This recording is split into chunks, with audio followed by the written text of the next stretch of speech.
بسم اللہ الرحمن الرحیم لقد کان لکم فی رسول اللہ اسوۃ حسنہ صدق اللہ مولانا العظیم اللہم صلی علی سیدنا و مولانا محمد وعلى آل سيدنا ومولانا محمد وبارك وسلم وصل عليه صلاة وسلاما عليك يا سيدي يا رسول الله وعلى آلك وأصحابك يا سيدي يا خاتم النبيين.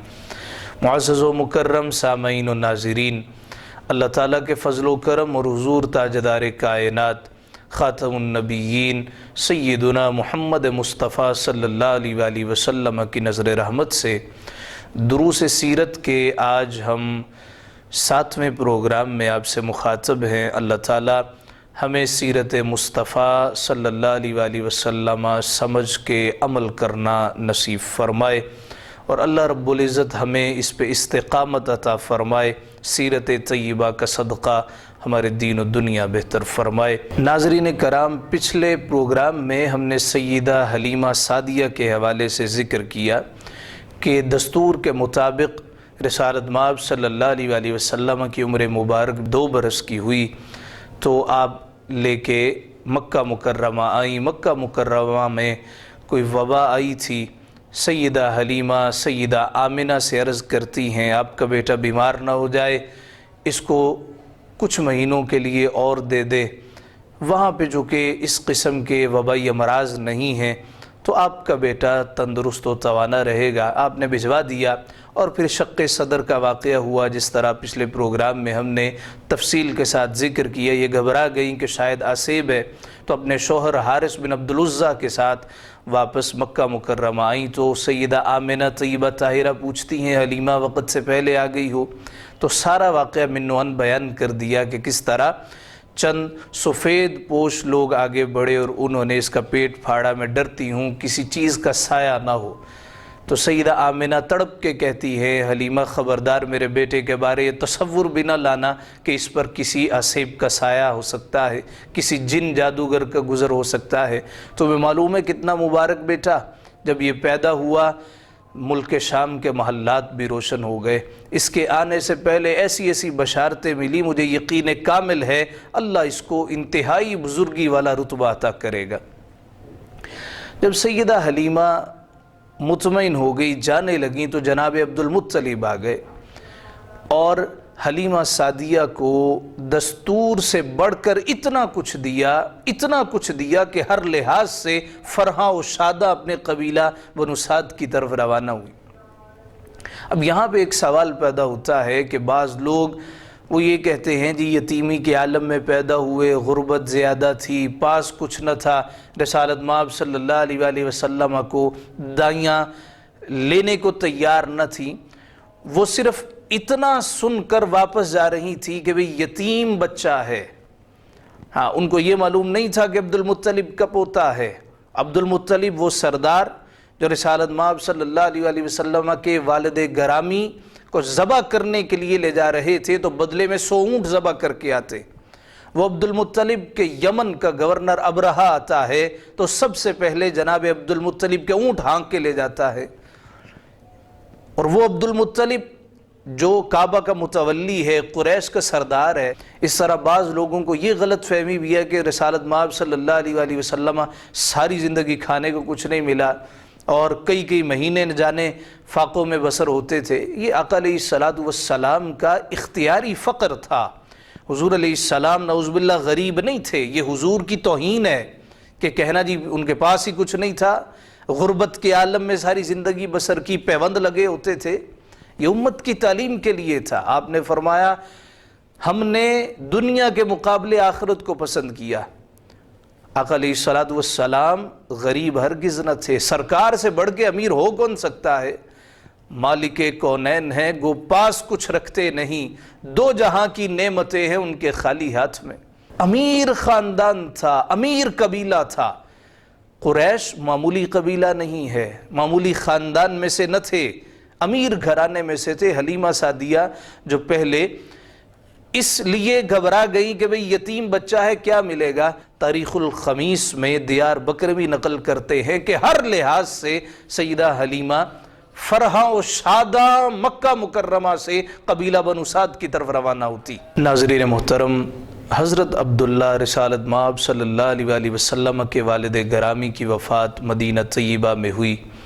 سیدہ آمنہ کو اپنے شوہر نامدار کی قبر پر زیارت کا موقع نہ مل سکا۔ دل میں تڑپ اور کسک رہتی تھی کہ میں اپنے شوہر کی قبر کی زیارت کے لیے جاؤں۔ جب رسالت مآب صلی اللہ علیہ وآلہ وسلم کی عمر مبارک 6 برس ہوئی تو ام ایمن سیدہ آمنہ رسالت مآب صلی اللہ علیہ وآلہ وسلم مدینہ منورہ کے لیے تیاری کرتے۔ علامہ شبلی نعمانی سیرت النبی میں لکھتے ہیں کہ کثیر مورخین اور سیرت نگار اس بات کا ذکر کرتے ہوئے نظر آتے ہیں کہ سیدہ آمنہ وہاں رشتہ داروں سے ملنے کے لیے گئی، جبکہ یہ بات بعید از قیاس ہے، اس لیے کہ سیدہ آمنہ کے کوئی قریبی رشتہ دار مدینہ منورہ میں نہ تھے۔ ہاں، حضور علیہ السلام کے دادا کے ننیال بنو ادی بن نجار یہ مدینہ میں تھے۔ علامہ شبلی نعمانی کہتے ہیں اتنے دور کے رشتہ داروں سے اتنا طویل سفر کر کے ملاقات کے لیے جانا یہ بات سمجھ میں آنے والی نہیں ہے۔ کوئی قریب کا رشتہ ہوتا تو مان بھی لیا جاتا، ہاں یہ بات قیاس سے قریب تر ہے کہ اپنے شوہر کی قبر کی زیارت کے لیے گئی۔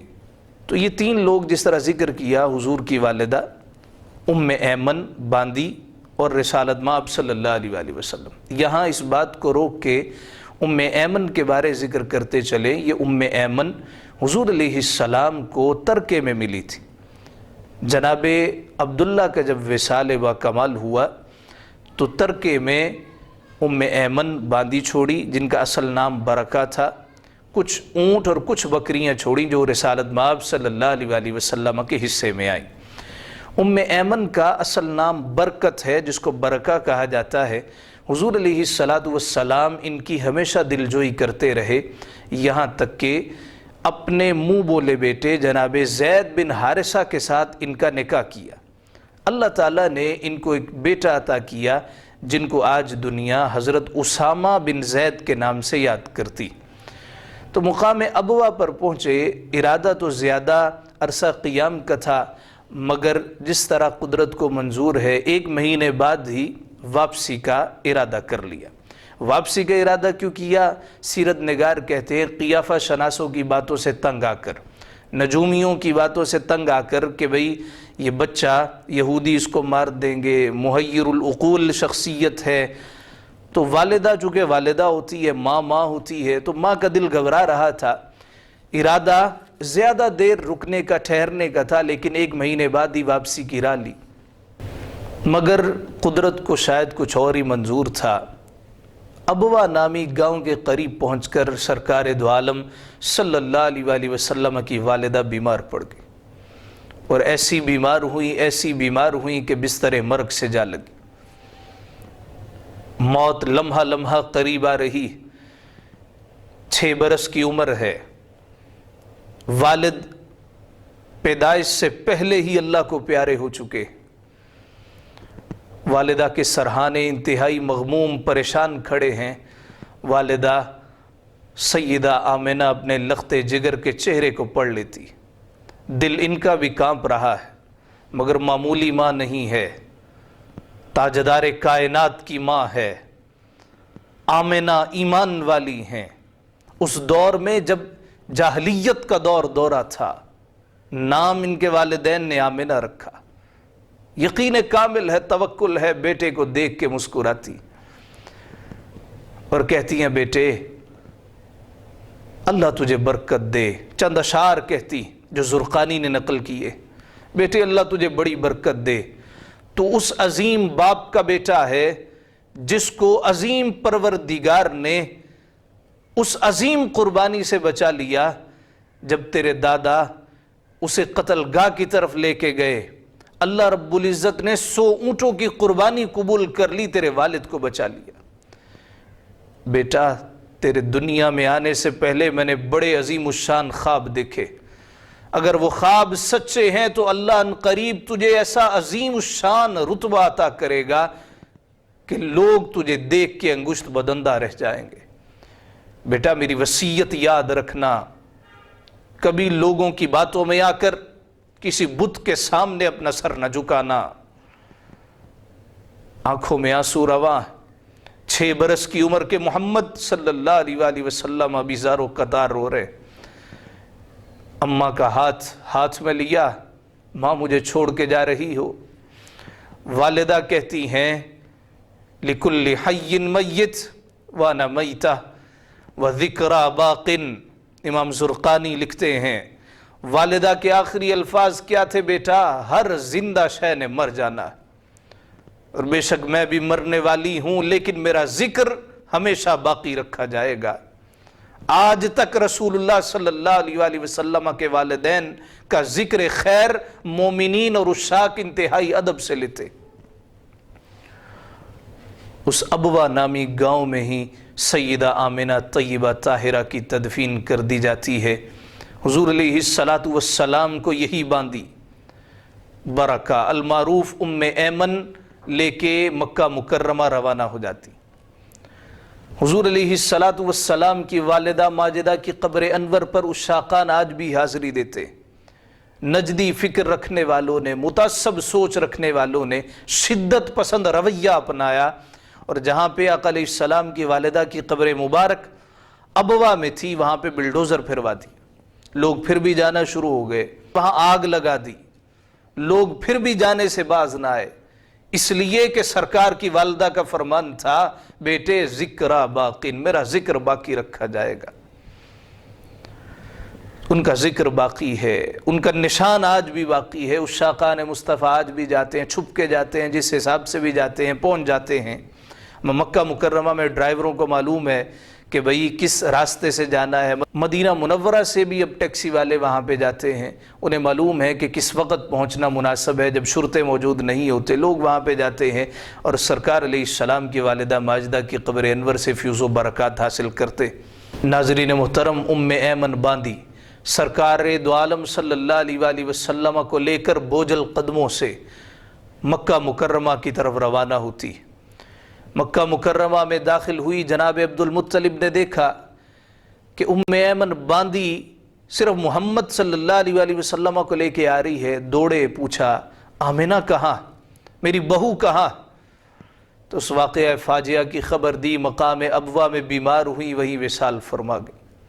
البدایہ والنہایہ میں ہے جناب عبد المطلب اپنے پوتے کو سینے کے ساتھ لگاتے، وَرَقَّ عَلَيْهِ رِقَّةً، اتنا روتے ہیں کہ انہیں دیکھ کر لوگ بھی رونا شروع ہو جاتے۔ اور البدایہ والنہایہ میں ہے اپنے بیٹے کی وفات پہ اتنے آنسو نہ بہائے جتنے سیدہ آمنہ اپنی بہو کی وفات پہ آنسو بہائے، اور اپنے پوتے کو رو رو کے کہتے ہیں بیٹا تو اکیلا رہ گیا ہے، لیکن گھبرا نہیں، تیرا دادا ابھی زندہ۔ اور پھر دادا نے ماں بن کے پالا، اسی دادا نے باپ بن کے پالا، ماں باپ کی محبتیں اپنے پوتے پہ نشاور کر دی۔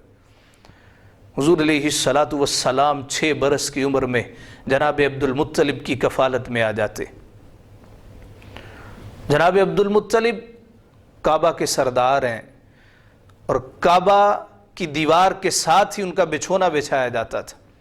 کسی میں اتنی جرت نہ ہوتی تھی کہ سردار کے بچھونے پہ آ کے بیٹھ سکے۔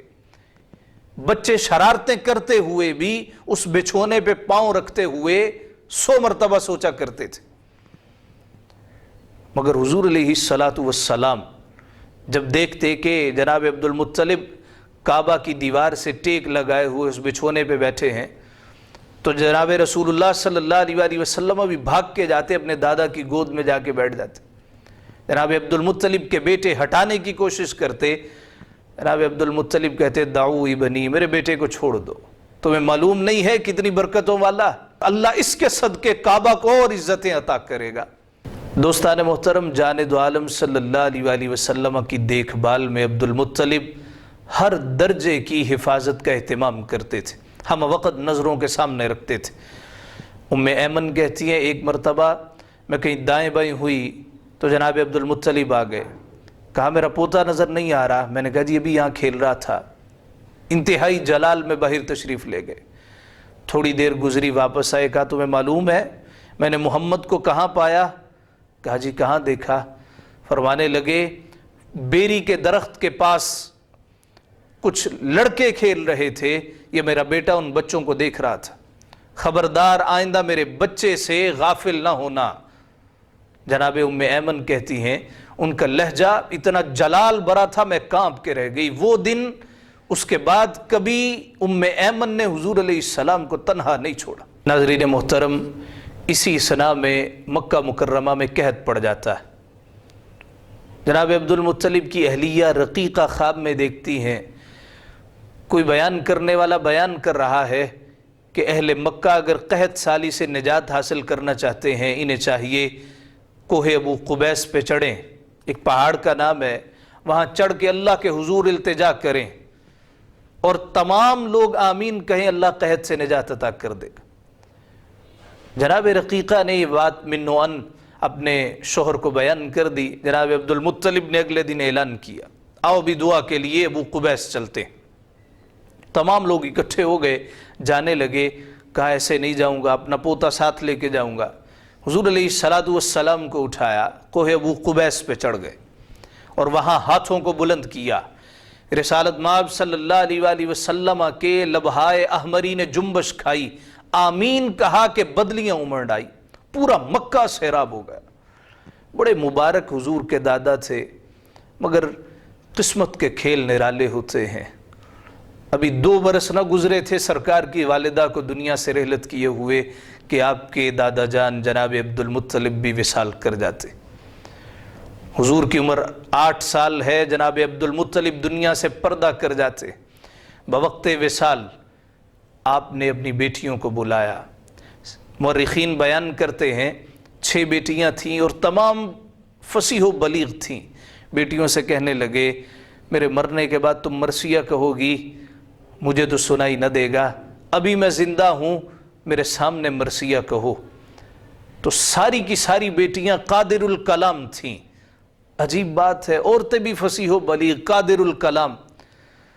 اسی وقت مرثیہ کہنا شروع کر دیا۔ جب آخری بیٹی نے اشعار ختم کیے تو روح قفس انصری سے پرواز کر گئی تھی۔ جب اعلان کیا گیا جناب عبدالمطلب کعبے کے سردار دنیا سے پردہ کر گئے، مکہ میں کوہرام بپا ہو گیا، ہر آنکھ اشک بار تھی۔ حالانکہ اہل مکہ عرب کے لوگ انتہا درجے کے دل گردے والے تھے، مگر سردار سے محبت ہی اتنی تھی، سردار کا بااخلاق رویہ ساری عمر یاد رہنے والا تھا۔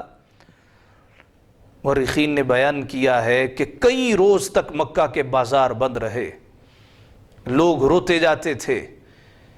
انہی روتے ہوئے لوگوں میں ایک 8 سال کا بچہ بھی تھا، یتیمی کے عالم میں جس نے آنکھ کھولی۔ 6 برس کی عمر میں والدہ کا سایہ سر سے اٹھ گیا۔ 8 برس کی عمر ہوئی تو عزیز از جان دادا بھی دنیا سے رخصت ہو جاتا ہے۔ رسالت مآب صلی اللہ علیہ وآلہ وسلم کی چشمان مقدسہ سے آنسو بہ رہے تھے اور جنازے کے ساتھ چل رہے تھے۔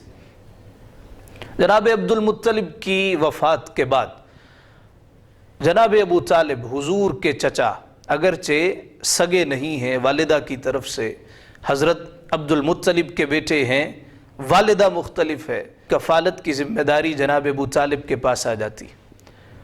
جناب ابو طالب اگرچہ تنگ دست تھے، دوسرے بھائیوں کی نسبت ان کا ہاتھ تنگ تھا، مگر اپنے والد صاحب سے کیا گیا وعدہ نبھایا اور ساری زندگی اپنے بھتیجے کو سینے سے لگا کے رکھا، آنچ نہ آنے دیتے تھے۔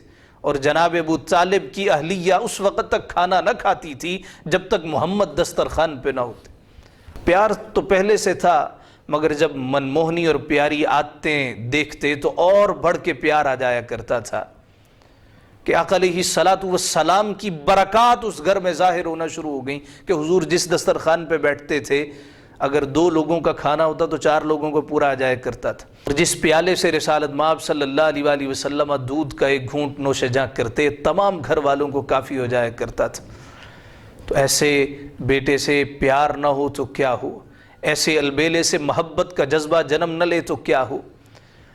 اس طرح سیرت نگاروں نے ذکر کیا ہے کہ آقا علیہ الصلوۃ والسلام دسترخوان پہ بیٹھتے، جناب ابو طالب کے دیگر بیٹے چھینا چھپٹی کرتے جس طرح عام بچوں کی عادت ہوتی، مگر حضور علیہ الصلوۃ والسلام خاموش طبع کے تھے۔ آپ کی فطرت میں کوئی شرارت نہ تھی۔ آپ صلی اللہ علیہ وآلہ وسلم کا سارا بچپن، سارا لڑکپن، ساری جوانی اس قسم کی عادتوں سے مبرہ تھی۔ تو جناب ابو طالب نے دیکھا کہ دوسرے بیٹے تو چھین کے کھا لیتے ہیں، میرے اس بھتیجے کے پاس کچھ زیادہ کھانے کو نہیں ہوتا، تو انہوں نے پھر ناشتے کا اہتمام الگ سے کرنا شروع کر دیا۔ یہ البدایہ والنہایہ میں حضور علیہ الصلوۃ والسلام کے چچا جناب ابو طالب نے دل و جان سے بڑھ کر اپنے بھتیجے کا خیال کیا اور ہر قسم کی سازشوں کے سامنے سینہ سپر ہو گئے۔ بعض لوگ جناب ابو طالب کے کفر و ایمان کا مسئلہ اٹھا دیتے ہیں کہ مومن تھے یا کافر تھے۔ یاد رکھیں، ہم کفر ابو طالب پر اصرار کو اچھا نہیں سمجھتے۔ ٹھیک ہے، بعض محققین نے ذکر کیا، بعض حدیث کی کتابوں میں بھی موجود ہے کہ بھئی ایمان ان کا ثابت نہیں ہے، کتابی باتیں کتابی ہی رہنے دی جائیں، اس کو عوام کے سامنے بیان نہیں کرنا چاہیے۔ ہم سے نہیں پوچھا جائے گا جناب ابو طالب کے ایمان کے بارے آپ کا کیا خیال ہے، لیکن بات بات پہ ہر تقریر میں، ہر تحریر میں یہ کہتے رہے جی خاتمہ ایمان پہ نہیں ہوا، کفر پہ آپ کا خاتمہ ہوا، فلاں نے لکھا، فلاں نے لکھا۔ یہ کوئی سینسیبل لوگوں کا طریقہ نہیں ہے۔ ایسا کہنا یہ خاندان رسالت مآب صلی اللہ علیہ وآلہ وسلم کو اذیت دینے کے مترادف۔ وہ چلے گئے، ان کا معاملہ اللہ کے سپرد ہے۔ اللہ رب العزت نے ہم سے ہمارے بارے سوال کرنا۔ ارشاد ہوتا ہے تلک امہ قد خلت لہا ما کسبت ولکم ما کسبتم ولا تسألون عما کانوا یعملون۔ وہ ایک امت تھی جو گزر گئی، تم سے نہیں پوچھا جائے گا انہوں نے کیا کیا، تم سے پوچھا جائے گا تم نے کیا کیا۔ ان کے بارے ہرگز سوال نہیں کیا جائے گا۔ ہاں، انہوں نے سرکار کی خدمت کی، یہ بیان کرنا چاہیے۔ انہوں نے سرکار کی حفاظت کی، بیان کرنا چاہیے۔ انہوں نے سرکار سے محبت کی، اس بات کو اجاگر کرنا چاہیے۔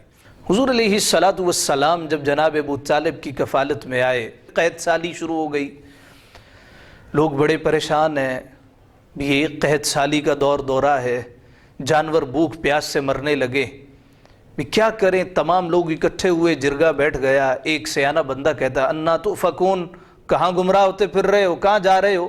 تمہیں معلوم نہیں ہے کہ کعبہ کے سردار ہمارے درمیان موجود ہیں، ابو طالب کو لے لو، ابو طالب سے کو ہمارے حق میں دعا کرے، دیکھنا اللہ رب العزت کس طرح رحمتوں کی بارش نازل کرتا۔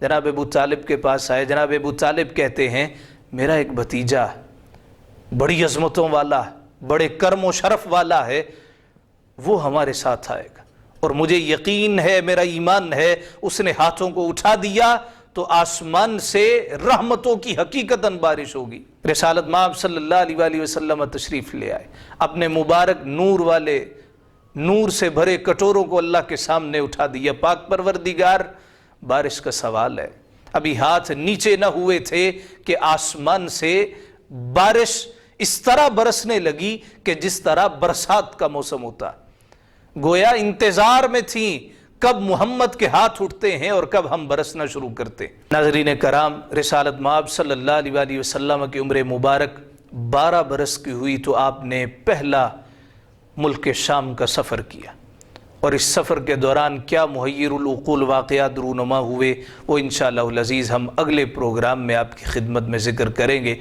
آج کے اس پروگرام کا وقت اپنے اختتام کو پہنچا۔ ہمیں ابریشم ٹی وی کی پوری ٹیم کو اجازت دیجیے جو انتہائی محنت، کوشش، کاوش سے رمضان المبارک کے اس بابرکت مہینے میں دروس سیرت کے عنوان سے منعقدہ اس پروگرام کو آپ کی خدمت تک پہنچاتی ہے۔ اللہ تعالیٰ تمام احباب کو، اراکین کو، سنگی ساتھیوں کو دین و دنیا میں جزائے خیر عطا فرمائے۔ اگلے پروگرام تک کے لیے اجازت دیجیے۔ اللہ رب العزت ہمارا آپ کا حامی و ناصر ہو۔ وآخر دعوانا ان الحمد للہ رب العالمین۔